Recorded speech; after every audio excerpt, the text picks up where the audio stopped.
So our story about family and trying to think about how we're going to structure family, to think about the crazy things families are going through.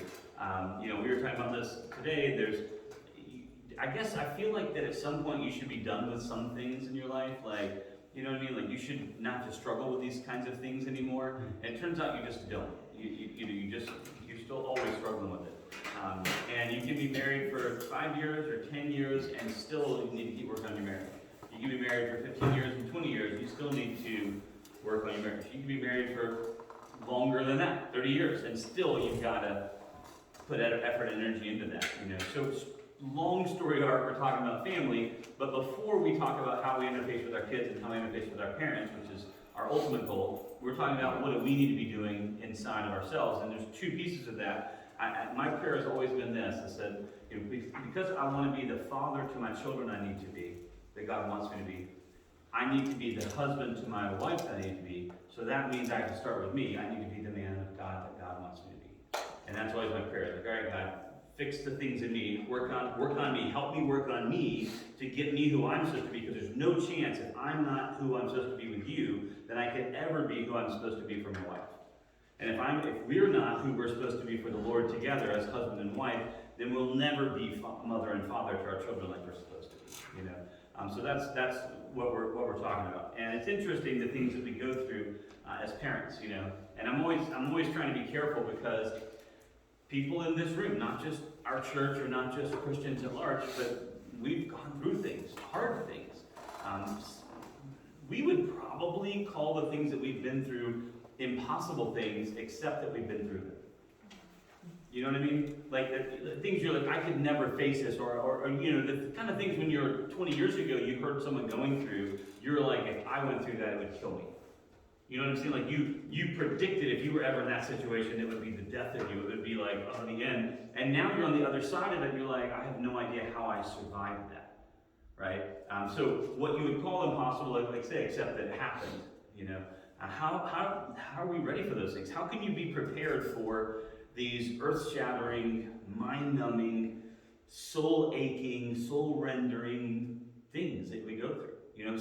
Departures that we're not ready for, struggles and strains that we never thought we'd have to walk through. People that your kids are just doing awesome, and they just make this hard left turn, and you're like, what changed? Nothing changed, and our kids just make this, and you're just like, what's going on with that, right? It's interesting, the things that we go through. So Genesis chapter 22, verse number 1. I went back and forth about this passage because it's extremely difficult.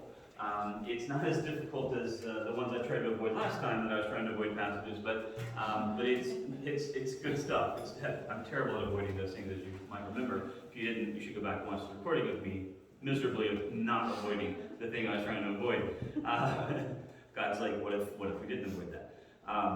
But this is a tough one because there's so many questions about it. So we'll just dive into it, and we'll just let God open it up as we see fit. So verse number 1, the first word is now. And I always point this out. I know you probably are tired of me just reading. How can you just read one word, Mike, and stop? But the now part of it always strikes at my heart, because we read these verses and we skip this phrase. Now it came to pass, right? Like, we skip over that phrase. In our mind, we don't read those words, right? I don't know if you remember speed reading or trying to read fast as a kid. You kind of would hit like subject verb, ball hit, run when, World Series bound. Sorry, just picking a random example, reading the article, right? You hit these little things, and you highlight those things, and you don't really read all of the connecting words. When we read the Bible, it's like the genealogies. We're like, okay, there's a bunch of begatting here. Okay, let's skip down to the bottom. But there's some gold there, right? You have to dig out a little bit. I just don't ever want you to hear the phrase, now it came to pass, and not stop and think about what that literally means, right? Often in our life, we feel like everything that happens is, in my world, we would call it a pseudo-randomly generated event, right? This sort of craziness that's happening, like wild things happen. I tell my kids when I'm teaching them to drive, I said, just day one, let's just understand this. Assume everyone is trying to kill you. That's the easiest way to understand driving. Because otherwise, you'll be like, oh, they have to stop. There's a stop sign, right?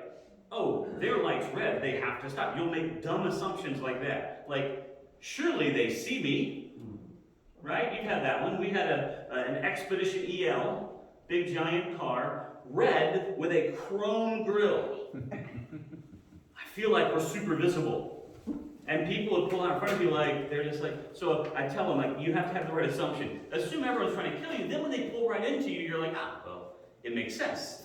They're trying to kill me. You're like, they're not going to go. No, they're definitely going to go because they're trying to get you. You think about that there, right? We think of this, of life happening, these random events all the time, but I want you to understand that that is not how God sees our lives. God doesn't see oopses and what's going on kind of moments, right? We were driving to Knoxville and back yesterday, and Christy doesn't love, she doesn't love driving, let's just say that, so just to be clear. She definitely doesn't love interstate driving, and she really, really doesn't like trucks, right? When trucks are, the big trucks being on the road, it's just, they're always too close and always whatever, you know? So it's just funny, we're driving along and it's just driving, and all of a sudden she just jumps and she's right beside me, and I'm fine, but when she jumps, now it kind of is like, what? You know, what's going on? It's just some truck is just meandering over into my lane, right? It's like, it's just what they do. We were letting the car drive itself, which means that the car was kind of, it's not, you know, I think that as humans, we tend to stay leftmost in the leftmost lane, and we tend to be a little right of center in the rightmost lane when we drive. But when the cars are driving, they're like, they want to be center in the lane, and that feels a little weird to us sometimes. Like, it's like, you know. But we're letting it drive, and the truck's over there, and the car's like, I'm cool, but the truck's like, I'll just do what I want, right? This moment, right? It feels like this, you know, like this little shocking moment. There's none of that in God's world. God's never been surprised. God's never been caught off guard. In fact, if we pay attention, God's been working hard to prepare you for this thing you're going through that you didn't know was going to happen, and you thought when you went through it, it was going to destroy you. And in fact, he's been building you up and supporting you and building a network around you and shoring up your foundation this whole time. So I need you to hear when it says, now it came to pass, that it's like a director. And I always love this. If you've ever had the chance to be backstage for a play, there's a director, and they're usually sitting in some sort of fancy stool, and they have a really low-powered light over a script, and they just have their glasses, you know, here, and they're just checking things out, and they're just cueing events. And cue the music, and the music starts, and cue the lights, and the lights come on, and it's your turn to go on the stage, and you come out on the stage, and we have this, and cue this event, and they're just the master of the conductor of the orchestra, just making these events happen. And that's a much better picture of this. So when you hear this phrase, I want you to think of God as the director of your life going, and now cue the deer jumping out in front of you. Right? Like it's not, God's not saying like, what happened? Watch out, you know? It's just like this, it's time for this thing to happen. You're like, well, I don't want that thing to happen. He's like, that's not how this works. The script says this is what's going to happen, and here it is happening, right? But here's the good thing, as a good director, I've been prepping you for this moment this whole time. I knew that you were going to be here, right? When we face some of the hardest times in our lives is often the same time that we've drawn closest to some people in our lives. And it's so cool that God is prepping you ahead of time for this event that's going to happen. These people you can rely on, people you can trust in, people that you can believe in. When your world is shaking the most, God's been making your foundation the most secure. So I just want you to, I don't want you to read through this phrase and miss it. This thing that's about to happen, that Abraham's about to go through, was not a random event. It was not a universal coincidence. It wasn't an, oh my gosh, unscripted moment of what do we do here? Okay, it's a lot more like reality TV, right? Which is the most not realistic thing ever on the planet Earth, right? The most scripted thing we have is reality TV. Right? Oh, I wonder what's going to happen with these two. What will ever happen? They're not supposed to get together. Oh, shocker, they got together, but it's dramatic, right? Or whatever is going on. Now it came to pass, guys. Whatever you're about to face, I don't mean just stuff you have faced, but whatever's coming next in your life, and it might be super crazy difficult. You might face the loss of a loved one. You might face a business going away. You might face, you know, craziness with kids going hard left turns, hard right turns. I don't know what you're going to face. But what I do know is that God not only knows it, but he's preparing you for it. When we resist the preparation, we come into it unaware. What does that mean to resist the preparation? Right? We're not doing the things that habitually as good Christians we should be doing. I cannot tell you how many times struggles in life come when people have said, I've been going to church my whole life. I've been faithful in my attendance. I've always been right there. We're at a good place. I'm going to just sort of relax that a little bit. I've been doing my daily devotions, been having my quiet time every day. My prayer life's been really active. And things are good. I'm just going to kind of relax that a little bit. And then something comes along, and you feel unprepared. And this is me telling you ahead of time that in my humble opinion, I truly believe that God was working hard to prepare you for the unseeable, unforeseeable, unknowable event that was about to happen, because for him it is neither of those things. Now it came to pass.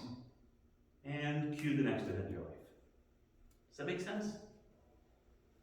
So it says this in verse 1. Now it came to pass after these things that God tested Abraham and said to him, Abraham. Which is, how else would you start that sentence? But I just don't want you to forget this little tiny fact that's hidden inside of there, that God didn't say, hey you, that one, like we might occasionally do for one of our children. You know who I'm talking to, right? I'm the only guy in my little family. I have two sisters. We're 7 years apart on either side. You would think, as the boy, the only boy, that it might be easy to at least pick a boy name, right? And I always thought it was so silly that my mom and dad would be, because it's Lisa, Michael, Christy, you'd think they could, it's not like we're not, there's no they're like Mindy and Mark and Mavis or something, we're not close, you think they could, and I always thought that was so ridiculous until I had kids. And then I'm just like, I'm just going to go through the whole list. I'll eventually, if you hear a name that sounds like yours, just assume I'm talking to you, right? God doesn't say, hey, you, or that one of, Abraham, which is important because that's the name that God gave him, by the way. Right? Later on, we're going to see this when he calls to Paul. He's going to call him Paul, right? The name that he gave him. Right? He's not going to call him old Saul or previous Saul or used to be Saul. He doesn't say Abram, now who is Abraham. He says the new guy that I prepared for this moment. Hey, you. Right? It's not generic, it's specific. God knows your name. Not only does he know your name, can I tell you what it means if he calls him Abraham? It means he knows your story. I need you to wrap your mind around that. He knows your story. He knows exactly who you are. He knows exactly how you behave. He knows what you're thinking. He knows what you're feeling because he constructed you. The Bible teaches us very plainly that he sewed you together. He stitched together all the sinew and muscle, tendons and ligaments. He framed you. He built you. Everything you love about yourself, he put in there. Everything you think you hate about yourself, he programmed in there. Because he needed you to be exactly you. He needed exactly Abraham. Not perfect Abraham. He needed the flawed, fractured, difficult, obstinate, occasionally half-truth lying, crazy dude out of the wrong context, not in the right place, doing the right things all the time, Abraham. He doesn't need you in your perfection. He needs you in your humility. God has never, ever been able to use my perfection. But God has always been able to use my humility. Who am I, Lord, that you would send me? He says, the perfect candidate. I can't do that, Lord, which makes you ideal for the situation. I could never do this in my power. God says, yes, you've got it. This is it, exactly right. I need someone who isn't doing it in their own power. I need someone who's doing this in my power. Abraham, he knows his name, he knows his story, he knows what he's going through. He knows what he's about to ask. Let me conquer a little bit of a challenging word here. It says tested here. Now, I don't know what versions of the Bible you're reading, and so I want to be careful about words here. Right? The Bible is very clear that God doesn't tempt us. Temptation is a leading towards sin, right? But trying us or testing us or proving faithfulness is a different measure than tempting. So God never tries to draw you away from faith into sin. That would be temptation. Are we okay with that? We choose these words and assign this meaning to them. But testing is not about him testing you. It's about him proving to you what you're capable of. We came across, we were with some friends that we haven't seen in a number of years. And so one of the kids that we saw is in college now. He's 18, 19 years old now. And when we last left him, he was a little squirt that was, going through the, hey, how's it going, And now he's, hey, how's it going there, Mr. Franklin? Wow, that's super weird, stop that, right? But it's, this, how it is. And so his conversation with me was how high can you jump, how fast can you run, how much can you lift, it was that conversation, dude conversation, right? And I was like, he's like, how much do you deadlift? I was like, man, me is it right there. I feel dead frequently, and lifting me makes me feel more dead. So that's I do not have a number for that. Now, if you had asked me much longer, 30 years ago, I would have had a number for that. I could have given you that number probably in pounds and in kilograms. You know what I mean? But now I'm like, if I get out of bed, it's pretty awesome. That's a big deal for me, right? Like, I remember that, right? You remember not having sound effects for everything you do. Like, now you're going to tell you, oof, right? And now it's like, it's really there. Anyway, we were talking about, how he measures things, right? How he does this, statistics and all of these things. And it was a fun conversation because what he was trying to do was identify now as an adult, right? I'm now in this spot. And so they had a good time. He did some push-ups for me, I was like, that's more than you go first. And if it's a number bigger than my number in my head, I'll just assume you can do more, and we'll be good. I did 0, which is a perfect goal for me. I can do 0, just so you know this, the fitness level, I can do 0 push-ups any day. I don't have to have any preparation, no stretching, I can do 0, so no problem. 1 is actually the worst. 1 is the hardest one. 10 is much easier than 1. That first one is a nightmare, and everything's like, what are we doing?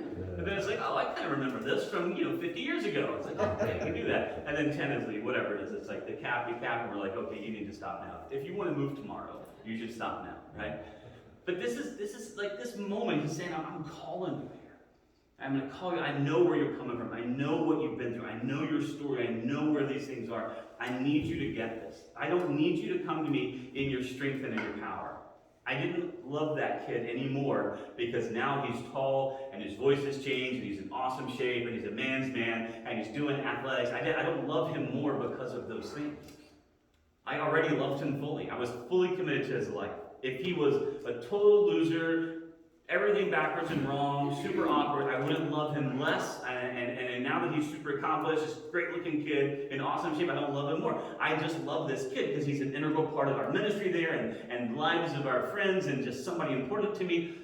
I'm in. You don't have to. I don't need you in your strength. I'd much rather have you in your humility. Right? I don't want to come to God and be like, hey, God, I got this, bro.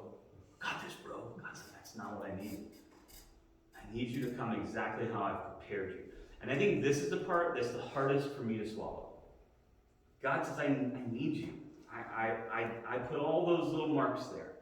All the strains and struggles are ones that I put in your life, right? I have this perpetual fear of new cars because at some point someone's going to scratch it, right? So the last car I bought, I brought it home, I pulled into our garage, and it was an Explorer, and I pulled in our garage, it fits fine, and then I opened the tailgate, right? And I opened the tailgate, and you have this moment of anxiety, like, I'm pretty sure it will stop, but, it's right there at the garage door, you know what I'm saying? It's like, it's opening itself, right? You hit the button, it's like, you're like, please stop, please stop, please stop, please stop, and it stops, like, and I don't know what the clearance is, but you couldn't put your hand between the door and the door, if you know what I'm saying. Like, it's pretty tight. So it's all good. I'm like, yeah, I didn't scratch my car. It's great. My wife walks out, hits the wrong garage door opener, and it goes to close the garage door with the trunk up, and it puts this nice little, of course, there's only one bolt sticking out of the whole garage door. I mean, whole huge double garage door, there's only one bolt sticking out, and of course, it's right there. You're like, no, right? But I was like, she made the first scratch. Yes! Otherwise, it would have been me, and I would have. But that little scratch, you know what? Every time I saw it, and I saw it for all the years I owned that car, every time I saw it, I thought of it, not in a bad way, but I was like, not at all. I just thought that it's part of our story. And she felt so terrible about it, but can I tell you something you should hear? It's just a scratch, and it's just a car, and it just doesn't matter. But every time I saw it, I was like, I love my wife. I know that sounds silly, you're not like, I wasn't mad about it, it's just a thing, right?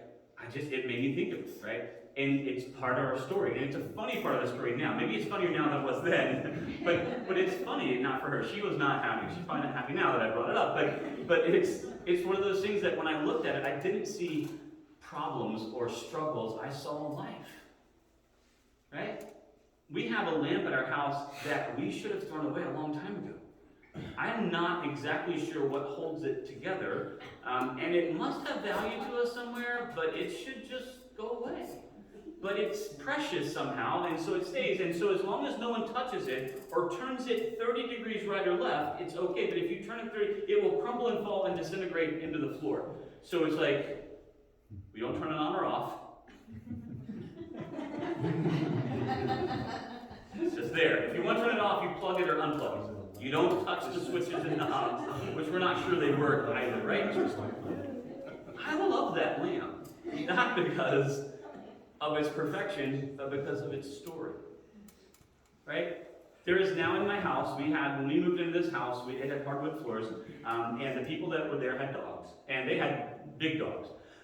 So there's this circuit of where the dogs would run, and they make their little claw marks everywhere on there, and it told this story. And it was a great story. It's just not a story from the chapter of my life, so we got rid of it. We sanded it down, and we refinished the floors. Now, there is a beautiful pathway of tennis balls on walker wheels of me walking laps in my house. So now when you come to my house next, you'll see these tiny little hairline scratches of me learning to walk again after my knee replacement and walking around the house, right? And I'm sure that my wife, who loves our floors, is like, way to go, honey. But it's part of our story, right? When you came to our house when our kids were small, there were going to be toys everywhere. And you could be offended at that, or you could be, but here's what we're going to say to you. Hey, our house, kids live here.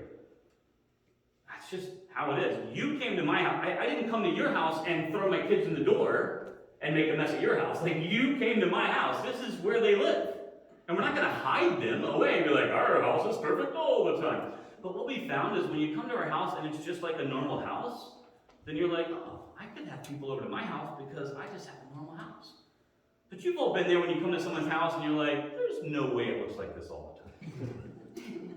Right? Just like, it's cool. Like, just hang out. It's all good.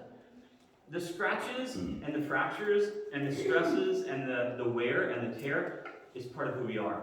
So if God calls you to something right now, can we stipulate that God knows everything about you? So if God says, Phil, he doesn't mean somebody, or I need the perfected version that you've never been of you for this task I have. Can we stipulate to the fact that God knows everything we've ever been through and everything we're ever going to go through? And when he calls you by your name, he wants exactly the you that you are right now. Warts and all. Do you believe that? Or do you think maybe God forgot what Abraham had been through? Or do you think he was like, well, I think you can do better, so I'm just going to ask this incredible thing. Whatever God is about to ask you to go through right here, you are perfectly prepared for it. And sometimes that preparation was pain and sorrow and anguish. Sometimes it was fracturing and scratches and sorrow. Right? Sometimes it's there. Right? We bear these marks our whole lives. I have a cut right here. You probably can't see it at all, but I can. It's right there. That's 10-year-old me doing something I wasn't supposed to do, the way I wasn't supposed to do it, when I was supposed to be doing something else. That was jumping on the trampoline at the neighbor's house where I wasn't allowed to go because they had a dog who bit people and I wasn't supposed to be on the trampoline, but they have a trampoline. Holy smokes, did I mention they have a trampoline? 10-year-old me is like, they have a trampoline. You're not supposed to do it. They have a dog that bites. They have a trampoline. I get in trouble, I get yelled at, come to dinner, and I don't put my shoes on, I go running through the woods, and I'm running through the woods, and guess what happens? Shocker of shockers, I slip on the leaves and fall, I land palm first, and I hop up and I keep running, and a stick had gone through my hand. So now there's no hiding this thing. I have to go to my dad and be like, right? And it was one of those where your parents were like, really, kid? Come on, like, Why would you show that to me? Just tell me, I think I need to go to the doctor. Don't be like, there's bone sticking out, right? Like, thanks, kid. Right? It's a part of my life. It will always be there. It will remind me of that whole story. It will remind me of my older sister being so mad because my dad sent her to go get me. So she was so mad she couldn't even see straight, and then she feels terrible because I'm injured, which is not at all her fault, but still, you know what I mean? I remember this, and this is a long, long time ago. I remember the pain of it. I remember them stitching. I remember the doctor going, like, telling me how it's going to happen. And I remember talking to the doctor. I'm looking him in the eye. He's looking me in the eye. He's like, yeah, how's it going? Tell me, you feel this, feel that? He's just talking away. We're looking right in the eye of each other. And I was like, when are you going to start? He's like, oh, I'm done. I was like, what? Best doctor ever, right? I mean, that's a lot of stitches. He's like, but he was just doing that. I was like, yeah, really, tell me more about this. Yeah, transformer. That's cool. That's cool. Tell me some more about that. Yeah, you have a bike. What's your bike like? He just talked to me. And I'm just like, oh, blah, blah, blah, blah, blah. And then we're done. Never forget it. Those aren't even, look, me getting stitches is not a singular event in my life, okay? Those aren't even the best stitches I have, right? But this is the thing. When God calls me, He wants all of that. I'm telling you, this is a mark of my disobedience. Somewhere I wasn't supposed to be, doing something I wasn't supposed to do, when I wasn't supposed to be doing that, when I was supposed to be doing something I was supposed to be doing. Right? God says Michael, because He wouldn't say Mike. Be too comfortable. You use my whole name just to get me a little bit anxious. Right? You know you're in trouble when someone says your whole name. Michael. Right? He wants me exactly how I am. I just want to summarize by saying you are perfectly prepared for whatever God's calling you to do right now. And if God wanted perfect people, He would come Himself. That's it. If He needed someone perfect, He'd have to come Himself. So let's stipulate that God knows everything about us. And when God calls you to do something, guess what? He knows. But God, I know. But, yeah, I already know that. But what if, yeah, I got it. But here's what I need you to do. I need you to be part of the story. Because I want to tell you something about you don't know. Did you know that you can fly higher than you think you can? Did you know that you can hold more weight than you think you can? Did you know that you're stronger than you think you are? Did you know that you can do more than you think you can do? Abraham's answer was very simple in the same part, verse 1. He said, here I am, or here am I in King James. Right? Here I am. What's your response when God calls your name? When I was in school, if your name came over the intercom, it was never to give you a commendation or praising your name. Michael Franklin, please report to the principal's office. Was never followed by like, yay! Congratulations! It was always like, the whole room was like, ooh. Right? Ooh, right? There's no good news at the end of that sentence, right? There's no like, for the award for the greatest student, right? There's none of that. It's always like, dun dun dun, right? It's not good news. What's your answer? God comes to you and says, I need you right now. Okay, God, here I am.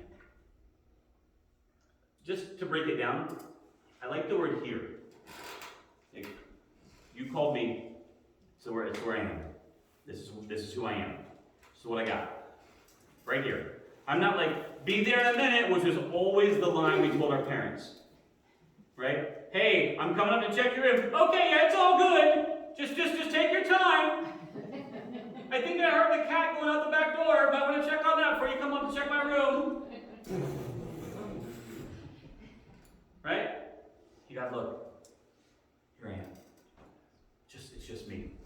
It's right now. It's right here.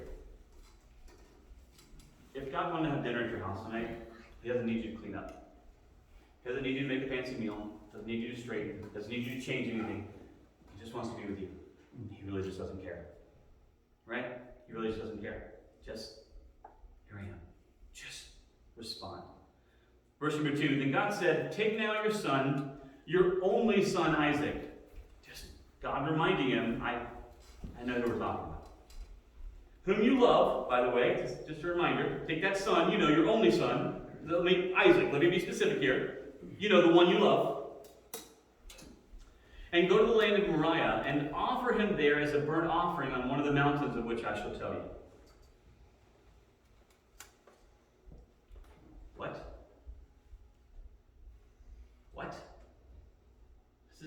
ridiculous. I'm not slow playing this story because I know you know this story really well. I'm trying to get you to back up just a baby step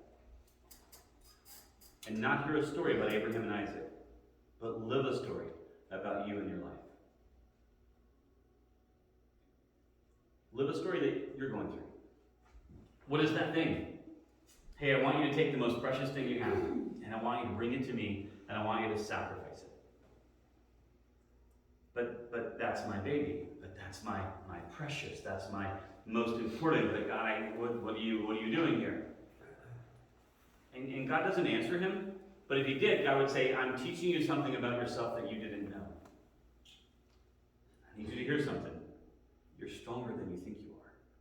You're more capable than you would ever imagine. You can handle more than you would ever dream.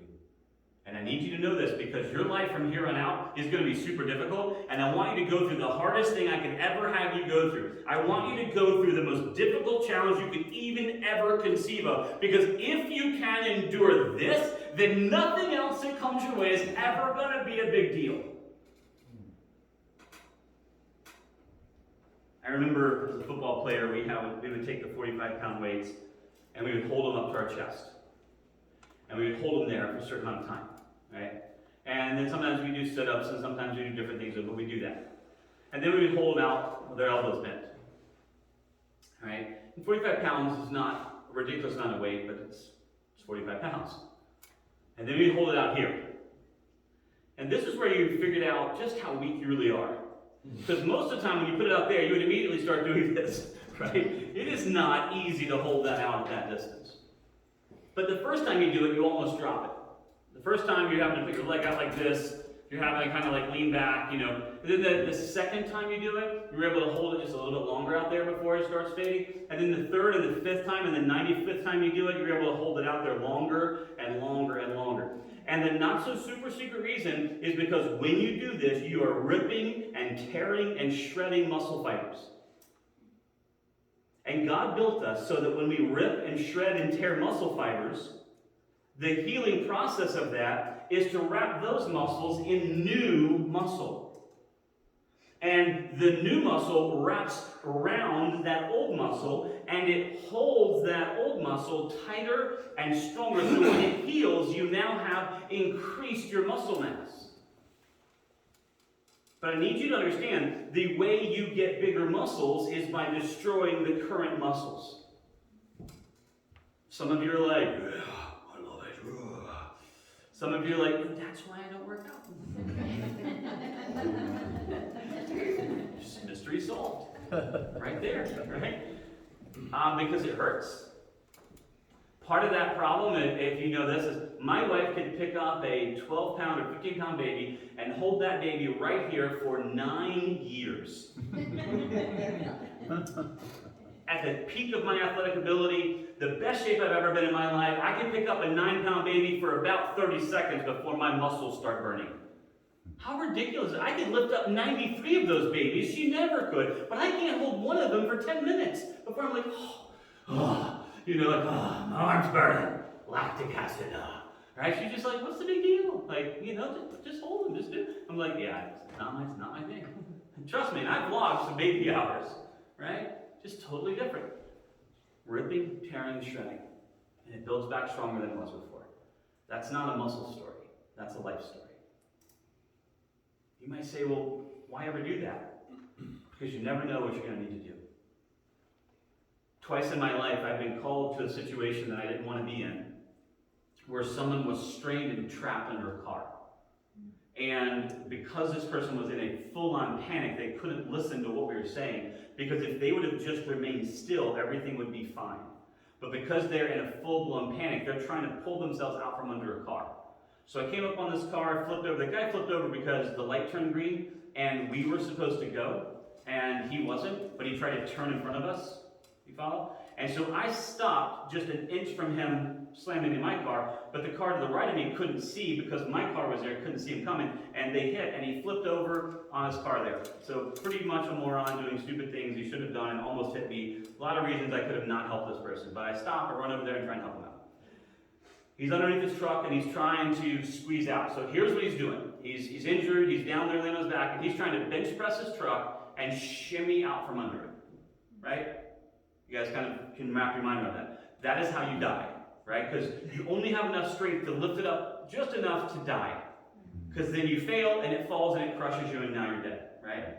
So that moment, lots of working out all my life to lift weights that didn't matter to anybody on the whole planet. I was really glad in that moment where I needed strength to be able to lift up the car big, strong enough distance that I could lift up the truck and pull them out, right? Now, I don't know if God had me do 12,680 time workouts because of that exact moment right there, but I was glad in that moment I had that strength. But here's what I couldn't do. In that moment, I couldn't say, like, wait right there. I'll be back in 90 days. Let me go work out. Hold on.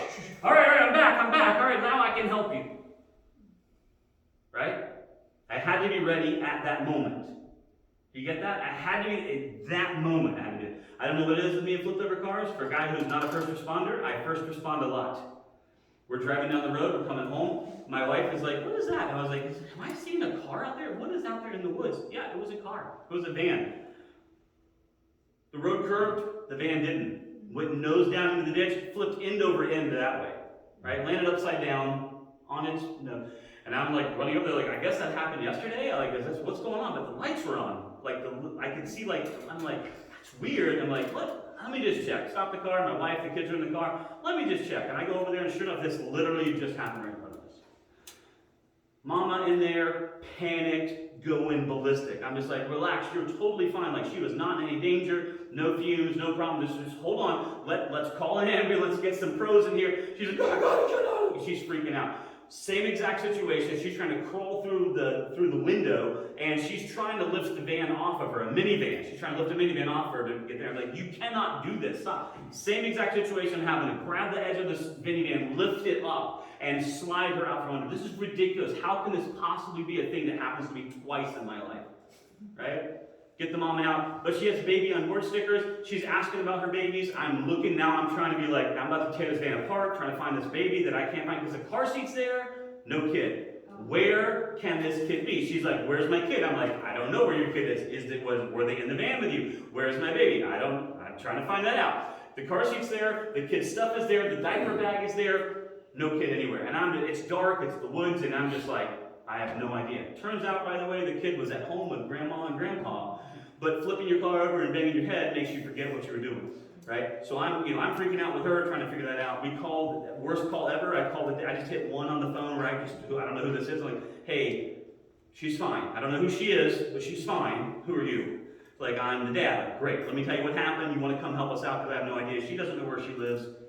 She doesn't know what's going on. She's like, man, she just left. She went to the store to go get cigarettes. Left the kid at home. She hasn't been gone 30 seconds from this house. Boom, flips her car, right? Crazy situation. My point is, I can't stop and say, like, hey, hold on, pause button. Let me go get prepared for this and come back and help. Right? I had to be strong at that moment. I had to be reasonable at that moment. I had to help her. Just she's freaking out. I'm like, you have got to stop moving. I cannot tell what kind of injuries you have, but I'm confident that every EMT would say, please stop moving. Let us check you now, move later, right? I've got to be strong the moment. So the only way I know to do that is to prepare ahead of time. I don't know what you're going to go through. And I don't know what you're going to help other people through. I don't. But here's what I can tell you, God does know. And now, cue the scenario. Sometimes you need to be strong for you. Sometimes you need to be strong for other people. And the things we go through make us stronger and more capable to help ourselves and to help each other. You do not know just what you can endure. But God does. And He's promised in His Word never to push us past our limit. It's a limit, by the way, that He creates and that He controls. I need you to do the hardest thing you could ever possibly imagine. And trust me anyway. What? I need you to do the hardest thing you can imagine. Most of us think the hardest thing we could ever do is to die for our kid or for our spouse. But I can tell you something much harder than that. That's living for them. Living for them is much braver and much more difficult. It requires a lot more strength, a lot more anguish and pain, a lot more endurance. Dying is a moment, and it's a brave moment, and it's a beautiful, wonderful moment. If that's what comes, if it comes between my wife and my kids and me, I will surrender my life, but that is not the hardest thing I'll ever do. That's the shortest, easiest, bravest, but smallest thing I'll ever do.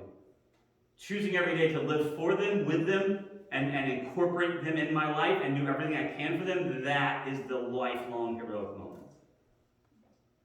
God says, I want you to do the hardest thing you can imagine. I want you to sacrifice your child. The child of promise, the child you love. And this is a question of saying, this is the hardest mom and dad question. Are you willing to give back to me that which I've given to you? 100% I would have been like, so, love you, God, really respect and appreciate you. Is there any way that you could take me instead? I would absolutely play let's make a deal with God here. Hey, how about I go? How about I do this? How about we do? I have like these choice bulls. I know you're big on the bull thing. I could sacrifice 7 bulls or 70 times 7 bulls. I've got some really fine sheep over here. What if we do the biggest burnt offering that's ever happened in the history of all the Hebrew nation? What if we did that, God? How about that? What if I did this? What if I gave myself? What if I went up there and I did this and my son could live? I mean, is there anything in the world you would do at this moment except that? Not my kid. Verse number 3 is going to tell you why. This is so small, but so huge. Why for the rest of the history of the earth, we will talk about Abraham. We don't talk about Abram. We talk about Abraham. And we still do today. And literally, right this minute, we are talking about a thousands of years old dude who failed a lot. And this is the verse that tells us why. The first word in verse 3 is so. This is my question to you this morning. So God's calling your name, so what are you going to do? God's asking you to walk through and wade through difficult situations. God's asking you to be stronger than you think you can, tougher than you think you can, to endure more than you think you can, to embrace the pain of what's about to happen. And I'm asking you this question, so what is your response? And here's his response. So, he did it. He would have said, God said to do it. What do you mean, why did I do it? 100% not me. He says, so Abraham rose early in the morning. I would have slept in late. I would have given God every chance for this day of execution. I would have been like, man, today's really not a good day for a hike. It's probably going to rain later on. Let me check the forecast. Oh, looks like next week's going to be a better time for that. Abraham said, if I'm going to obey God, I'm going to obey him right away. So early in the morning, he rose up, he grabbed his kid, and he goes. Where are you going? I don't know.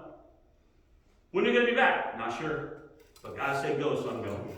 Why do we still talk about Abraham? Because of that verse right there. So he rose up early, he grabbed the kid, and he said, let's do it. Let's go.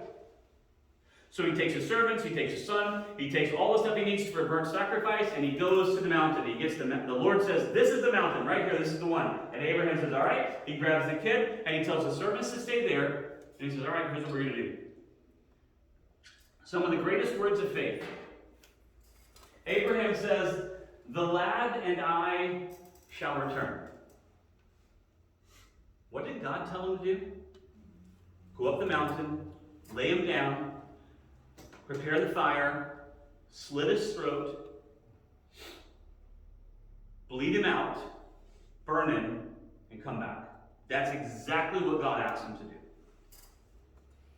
The exact same thing he's done hundreds, if not thousands of times to animals for sacrifice, and he's now going to take the son whom he loves and do that. But here's the challenge that Abraham rose up to. He says, I don't know what to tell you, but here's what God promised me. This kid right here is going to be the father of many nations. His descendants are going to be like the stars in the heaven and the sands in the sea. So I am willing to say that I have no idea how he's going to do it, but his promise is greater than my fear. His promise is bigger than my doubt. His promise is stronger than my doubt, fear, worry, everything. And he says, I have no idea what's about to happen. But here's what I'm going to tell you. We're going up the mountain and we're coming back. I'm going up there to assassinate my child. I'm going up there to sacrifice him, but we'll be right back. What? I don't want to tell you. And this is my question to you. Can you be so bold that you say, God, I'm going to take your promise, which is huge. And I'm going to let it outweigh my doubt, worry, fear, and concern, which is tiny. Even when you don't make any sense. Even when, can I say something? Can you hear me say something? Even when it's not fair.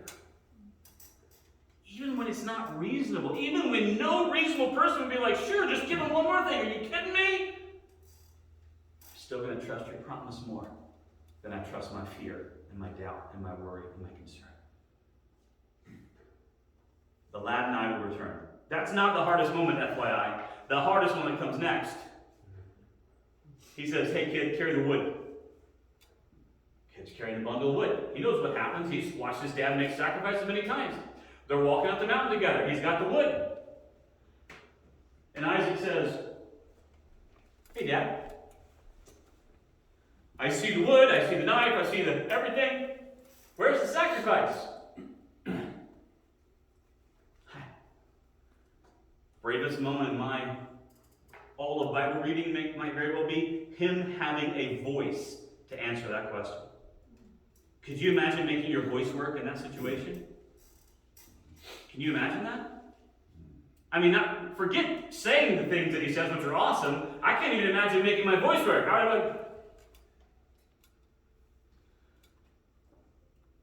And his response is the greatest.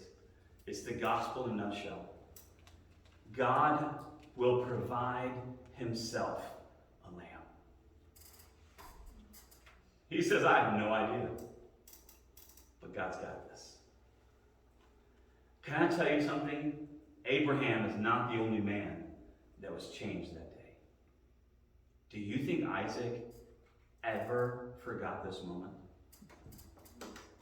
Hey, when it gets dark and dreary, when it feels hopeless and like the whole world's caving in, and it feels like everything you love and care about is being ripped away from you and torn away, and it feels like there's zero hope on the planet Earth, can I tell you something? God himself will provide for you. It doesn't happen at the bottom of the mountain. It doesn't happen at the top of the mountain when they're getting the fire together. It doesn't happen when the wood's laid out and they're like, it happens to me, one of the most beautiful paintings on the planet Earth, if you ever get the chance to go, is to go into the Sistine Chapel and stop looking at the ceiling for a minute. And look at the doors. And beside one of the doors is a picture of Abraham. And it has him, and if you know much about this kind of sacrifice, he has his jaw and his thumb turned, with his head turned to expose the jugular. And he's holding his son down with his strong arm, muscles, sinew, rippling, holding that child down by the neck with the head turned, and he has his knife drawn back to slay him. Right? And he's started down. He's like this. And there is an angel with his hand wrapped around his arm.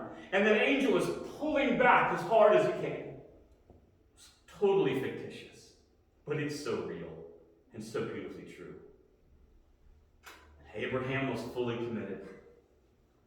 I don't know if I kill him and I burn him and then he walks out of the fire and we go home. I don't know if God's going to stop my hand or what he's going to do, but here's what I know. God's promise, no matter how ridiculous it seems, is bigger than my fear and my doubt and my worry. So I am fully committed to do the crazy, ridiculous, impossible thing that God's asked me to do, because I'm just going to believe his promise is greater than everything I am. I'm just going to believe it. I'm going to believe it's going to be worth it. It's going to change lives. Things are going to happen. I'm going to believe it. And I know that painting isn't Bible. But I got to tell you, when I stood in front of that painting crying, it felt exactly like the scriptures come to life to me. The Holy Spirit said yes. He was fully committed. The muscles in his arm are just full on. And that angel's pulling back.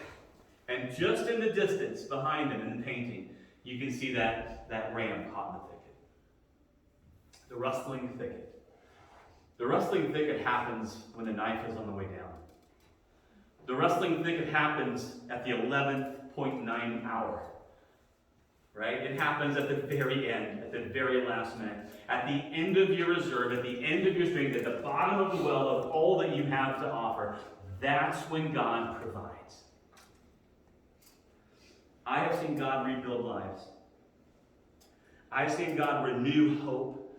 I've seen God reward faithfulness in ways that I could literally sit here for the rest of this whole day telling you story after story after story.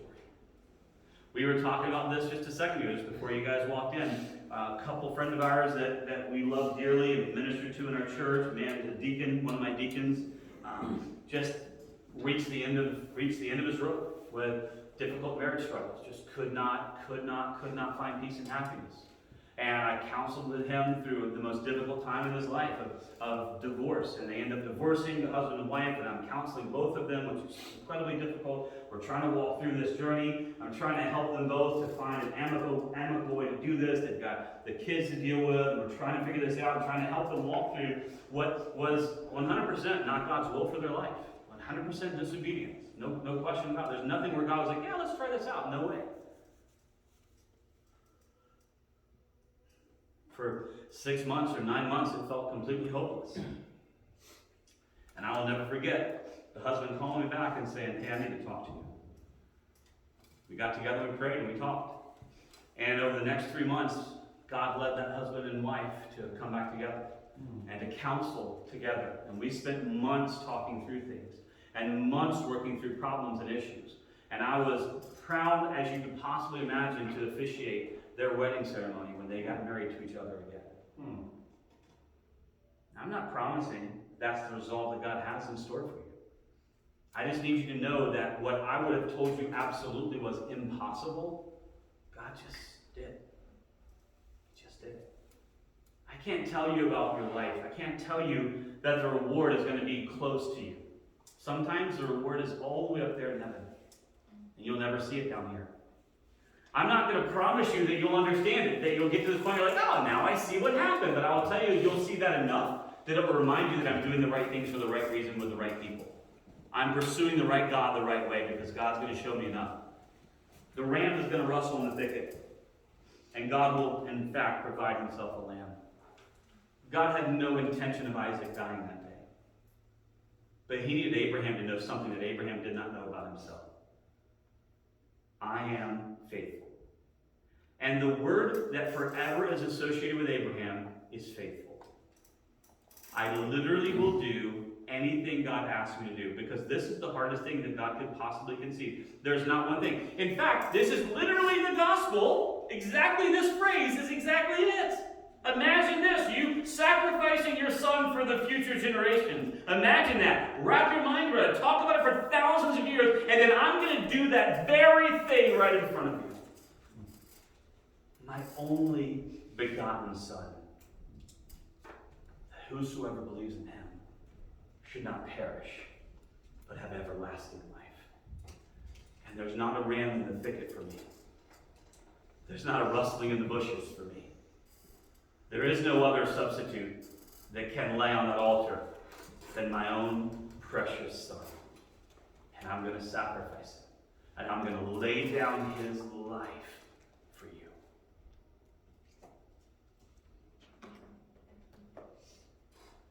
I don't know what you're going through.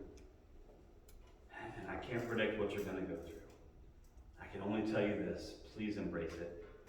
God isn't calling you to something impossible. He's not calling you to something unprepared. God, what do you need me to do today to prepare for what I can't see happening tomorrow? What is it? What is it? I wear my seatbelt all the time. I do. In fact, I wear it so often that sometimes I sit down in chairs that don't have seatbelts, and I sometimes reach for my seatbelt.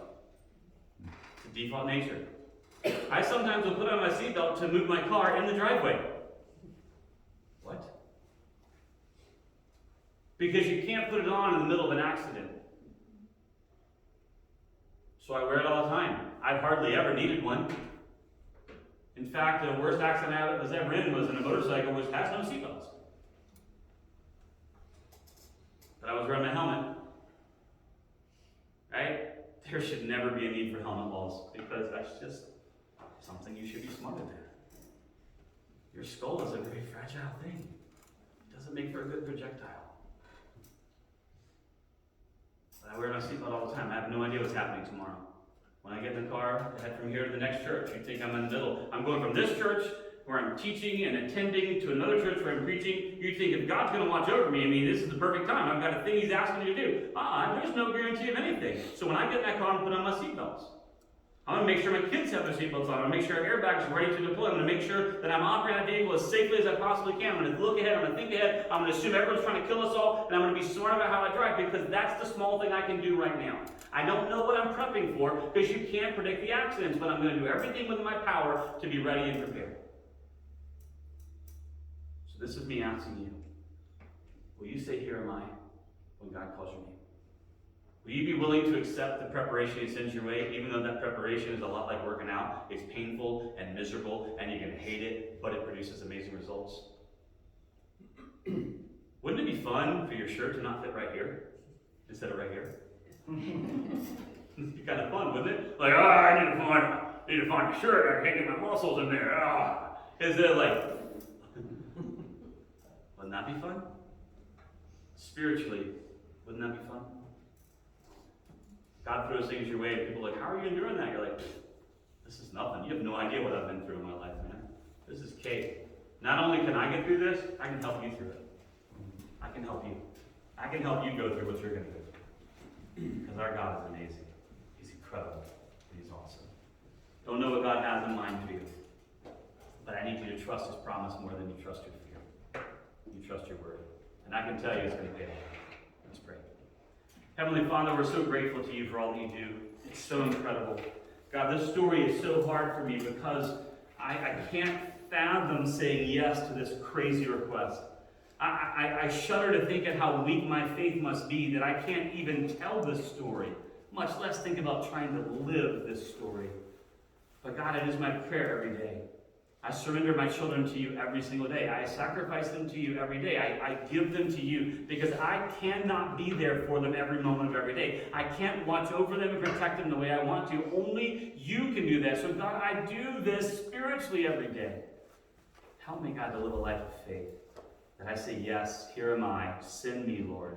And I go. And I rise early in the morning to take on the challenges you send my way. And I am ready to believe and trust, even in the face of overwhelming odds, even in the face of what seems impossible. I want to learn to trust you and believe your promises are greater than my fear and worry and concern. I want to live that way. Not just for me, not just for my children, because my children need to see it, but for all the generations that follow after us and for all the people of the land, that they can see our incredible faithfulness. We love you, God, more than words can say. Please lead us and guide us and direct us. Do not let this escape our brain. Let us think on, meditate on this all week long and ask the questions, God, what do you need me to see in this? Let us hold it and wrestle with it all week long to glean from it all that you'd have us learn. In Jesus' sweet and precious holy name we pray. Amen.